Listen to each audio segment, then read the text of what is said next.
صدر مملکت Asif Ali Zardari, chairman joint chiefs of staff committee general Sahir Shamshad اور chief of army staff general Hafiz Asim Munir نے شمالی وزیرستان میں شہید ہونے والے لیفٹیننٹ کرنل سید کاشف علی اور کیپٹن محمد احمد بدر کے جنازے میں شرکت کی اور شہدا کے اہل خانہ سے تعزیت کا اظہار کرتے ہوئے انہیں حوصلہ دیا۔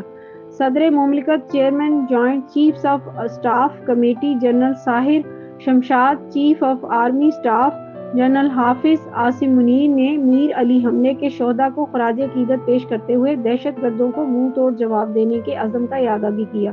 پاکستان کی عوام اور فوج ایک ساتھ ہے، دہشت گردی کا مقابلہ کریں گے۔ ایم ڈی اڑان نیوز عمر سرور، سماجی کارکن چودھری اسد جاوید، چودھری عبدالماجد ہنجرہ اور شاہین گروپ آف پاکستان نے کہا کہ اللہ تعالیٰ شہیدوں کو جنت الفردوس میں اعلیٰ مقام عطا فرمائے، آمین، اور لواحقین کو صبر دے، آمین ثم آمین۔ دیکھتے رہیں اڑان نیوز۔